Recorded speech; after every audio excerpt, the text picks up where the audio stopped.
Then you've got War Sound next in at 11-2, and all four of them quoted. Right, David Cleary's in the studio. We're going to talk St Calvados first up, because it was a bright start. Of course, horse who had won 3 times in France, but his jumping was superb, actually, back in December at Newbury. And comes here back over course and distance. It was. He made the running on this occasion. He tended to pull hard, held up in France, so not a surprise for a keen goer going to the front over fences. He looks like a chaser, and he galloped on really strongly from Remiluk here. It's hard to pin the form down, but the time looked good. And I think a £4 raise for winning by that margin from a horse that was in good form over hurdles is probably quite generous. They were talking in terms of the Scilly Isles Novices chase, a Grade 1 at Sandown for his next run, but clearly, having only gone up to 147, they felt that they might as well take in this race on the way. Yeah, I think fair enough. Two finishes there at Newbury turned into a bit of a match. 2 horses did take a tumble, but, you know, you just have to judge him on just visually, I guess, and how he got on with it, travelled, jumped, and all of that. St Calvados is fancy. There he is going down. Harry Whittington and Aidan Cowan, both of them combining last time as well. He's quite an interesting prospect for the yard, but also you look into Tree of Liberty. He was really good at Ludlow as well. First run for Kerry Lee. So both of them, they're kind of starting off new ventures, really, with new teams. Yes, it was interesting. I think David Fitzgerald was on track for RUK that day and interviewed Kerry Lee before the race, and she was quite cautious about what she expected from his jumping first time up, and after he jumped from fence to fence, she came on afterwards and said, well, I didn't want to jinx him beforehand, but clearly he looked an exciting prospect that day. He's got the physique for chasing. The field were very well strung out in the end, sort of double-figure distances between each of the 5 finishers. So even though he's gone up £8, I think that looks generous. He also made the running initially at Ludlow. There was a very headstrong horse in the race, came on and headed him in the middle of the race. But essentially you think he's likely to want to be getting on with things. St Calvados is likely to want to be getting on with things. And Jameson has been known to make the running, so there shouldn't be any hanging around here. No, I think it's going to be helter-skelter from the get-go. And let's talk about Jameson, because that run at Cheltenham, I know he was beaten 4th, beaten effectively last. Yeah, but he was better than the result that day. He wasn't too far away, but when you're looking at that race, that's a really strong competitive value for contest. Exactly, and he jinked into the rails almost wanting to, or the tape, wanting to go out and lost all momentum on the run-in, but for which he'd have been probably a finished 3rd. He's dropping back to 2 miles, which he's done most of his racing at 2.5 miles or thereabouts, so that is a question for him. And he was narrowly beaten here on his penultimate start in a non-novice handicap, and he's gone up a couple of pounds for that. So I think he's up against 2 horses who look better handicapped than he is. Yeah, I just think he's a bit of a tricky ride at times. Obviously, we saw that at Cheltenham, and he can hang quite badly.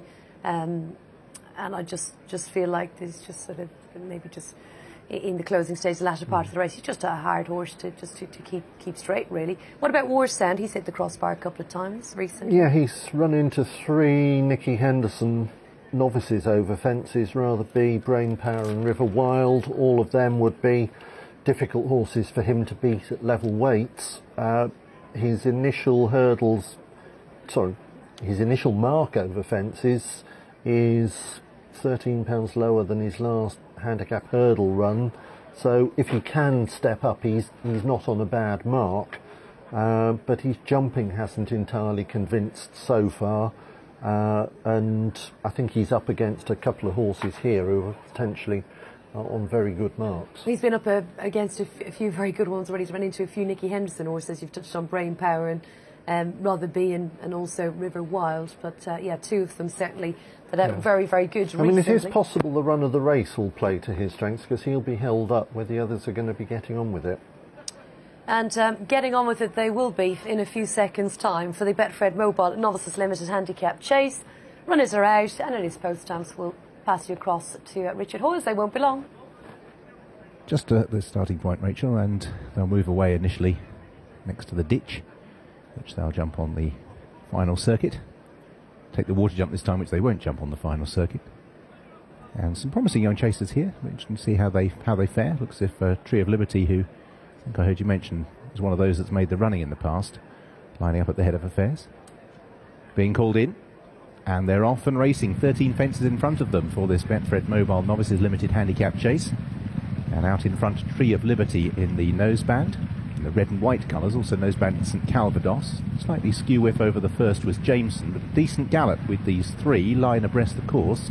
And War Sound, as a consequence, is 8 lengths in their wake as St Calvados, taking a keen hold, races towards the second. She jumps with Tree of Liberty. Jameson, now just anchored off this pace, is now 4 lengths back, and a similar break to War Sound as the two leaders head towards the water jump. St Calvados by 3/4 of a length from Tree of Liberty as they approach fence number 3.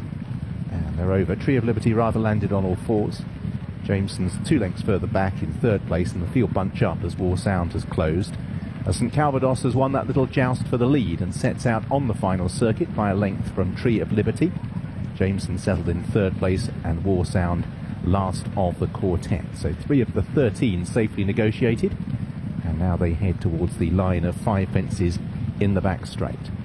Out in front, St Calvados from Tree of Liberty as they approach the first of them.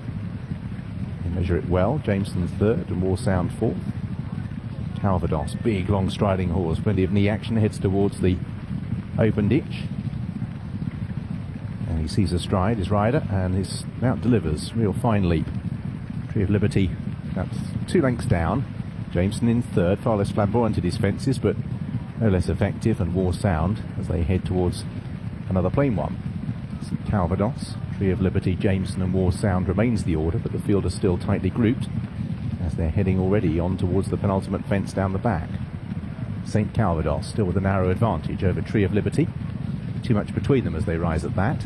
Jameson and War Sound keeping tabs on the front pair as they head towards the last of the back straight. So over halfway in terms of jumping.